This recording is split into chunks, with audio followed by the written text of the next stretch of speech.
27 ಹಾಗೂ 28ನೆಯ ಕವನ. ನುಡಿಯ ಭಂಗಿಸಲೆಂದು ಗುರುವ ಅವಗಡಿಸಿ ಹೊಕ್ಕರೆ ಸರಳ ಮೊನೆಯಲ್ಲಿ ಕೂಡಹಿ ಬಿಸುಟನ್ನು ಬಿಟ್ಟುದಿಲ್ಲ ಮಹಾವ್ರತ.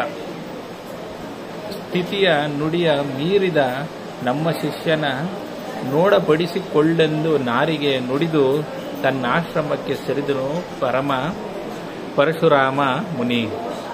ವಿದ್ಯಾಗುರುವೇ, ತಾನು ಮಾಡಿದ ಪ್ರತಿಜ್ಞೆಯನ್ನು ಬಿಡು ಎಂದು ಹೇಳಿದರೂ ತನ್ನ ಮಹಾವ್ರತವನ್ನು ಬಿಡದೆ ಬಾಣಗಳಿಂದ ಗುರುವನ್ನು ಸೋಲಿಸಿದನು. ಆಗ ಪರಶುರಾಮ ಪ್ರತಿಜ್ಞೆಯನ್ನು ಬಿಡದಿರುವ ನಮ್ಮ ಶಿಷ್ಯನನ್ನು ನೀನೇ ಮದುವೆಗೆ ಒಪ್ಪಿಸಿಕೊ ಎಂದು ಅವನಿಗೆ ಹೇಳಿ ತಮ್ಮ ಆಶ್ರಮಕ್ಕೆ ಹೊರಟು ಹೋದರು. 28ನೆಯ ಕವನ.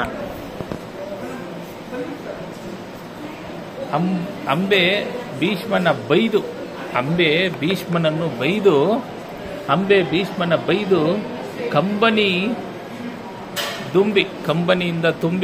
ಕಂಬನಿ ದುಂಬಿ ಹೋದಳು ತಪಕ್ಕೆ.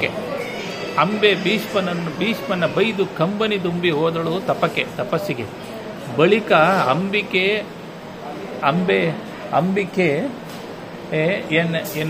ಅಂಬಾಲೆಯನ್ನು ರಮಿಸಿದನು ನೃಪ ಸೂನ ಬೆಂಬಲಕ್ಕೆ. ಕಲಿ ಭೀಷ್ಮರೇ ಚತುರಂಬುದಿಯ ಮಧ್ಯದ ನೃಪಾಲ ಕದಂಬ ವೀರ ತಂಗದಿರಿ